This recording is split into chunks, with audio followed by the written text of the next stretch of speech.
a viable opposition to the rule of the Ayatollahs, and that opposition is centered in this room today.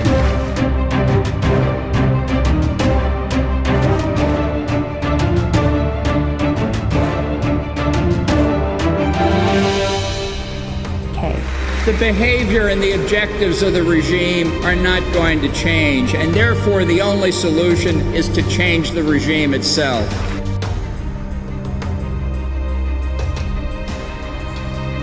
And that's why before 2019, we here will celebrate in Tehran. Thank you very much.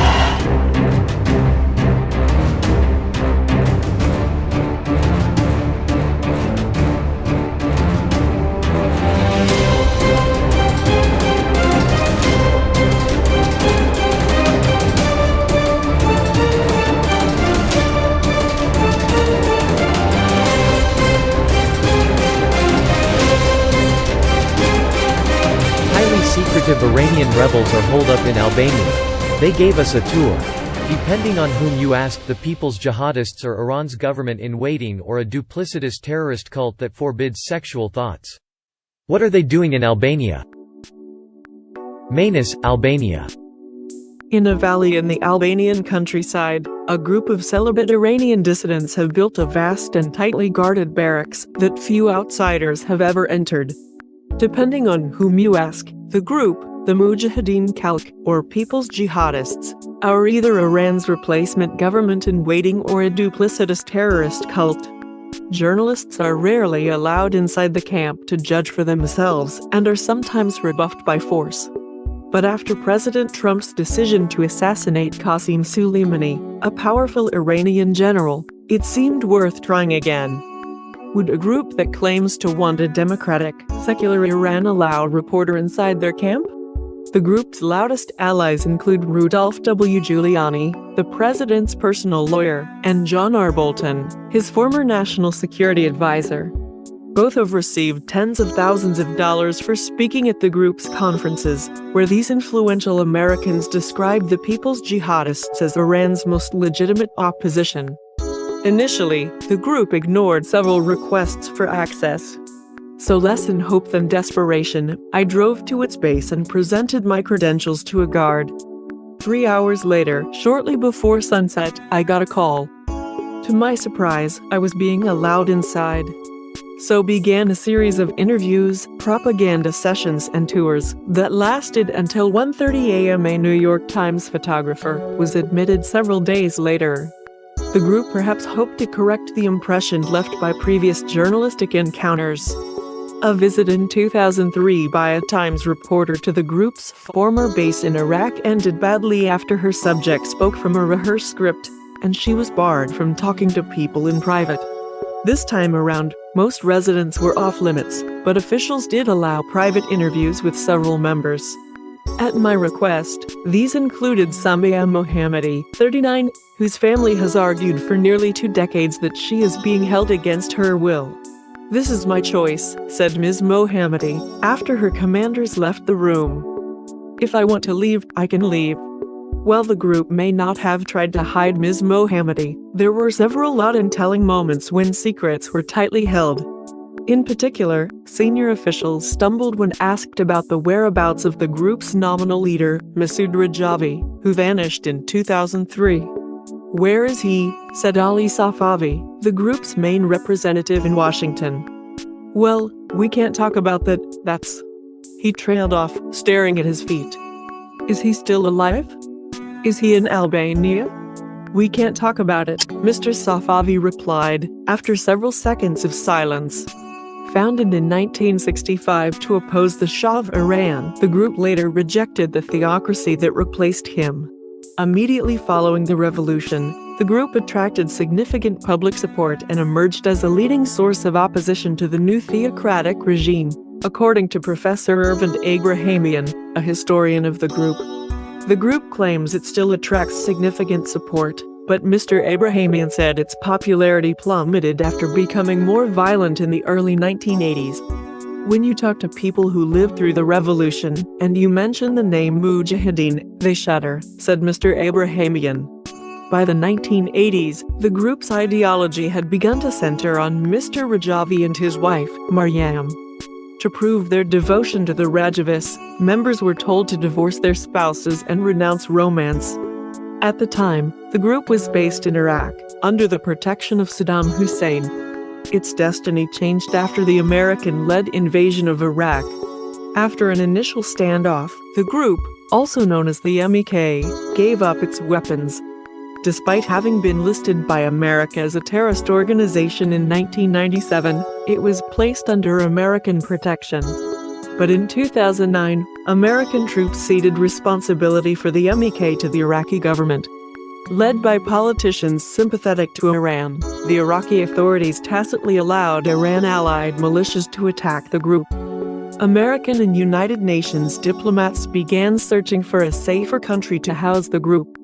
After intensive lobbying by a bipartisan group of lawmakers, the American government also removed them from a list of terrorist organizations in 2012.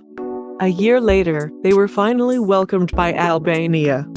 The Albanian government hoped its hospitality would curry favor with Washington. According to the foreign minister between 2013 and 2019, Ditmir Bushati, the group purchased several fields in a valley 15 miles west of Tirana, the capital, and built a camp there. When I visited, the base seemed oddly empty. The group claims it houses about 2,500 members. But across the 2 days, we saw no more than 200. The others seemed to have been sequestered away, or to have left the group altogether. Dozens of former members now live independently in Albania. I met 10 of them, who each described being brainwashed into a life of celibacy. Inside the group, they said romantic relationships and sexual thoughts were banned, contact with family highly restricted, and friendships discouraged. All recounted being forced to participate in self-criticism rituals, whereby members would confess to their commanders any sexual or disloyal thoughts they had. Little by little, "You are broken," said Abdul Rahman Mohammedian, 60, who joined the group in 1988 and left in 2016. "You forget yourself and you change your personality. You only obey rules. You are not yourself. You are just a machine." The group strongly denied the accusations and portrays many of its critics, including Mr. Mohammedian, as Iranian spies. I was taken on a 3-hour tour of a museum about the MEK's history, where the exhibits did not mention Saddam Hussein or forced celibacy. Instead, they focused on the group's persecution. Some rooms had been turned into replica torture chambers to explain how Iranian jailers punished and interrogated supporters during the 1980s. In each room, members waited in silence for me. These turned out to be survivors of the torture, ready to personally explain each method of repression.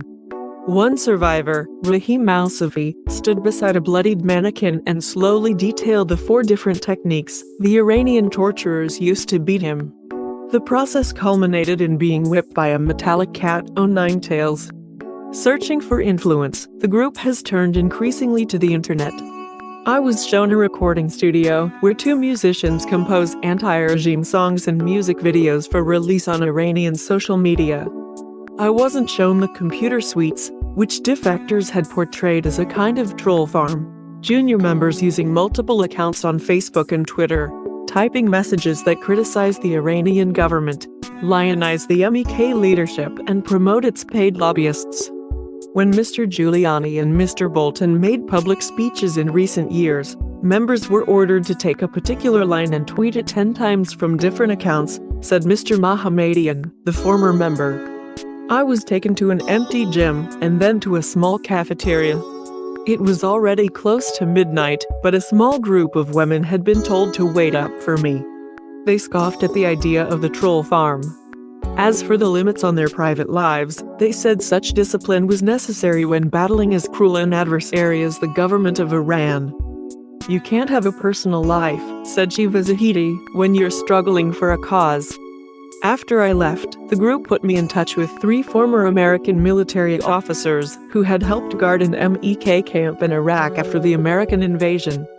Each spoke glowingly about the MEK and said its members had been free to leave since the American military began protecting it in 2003.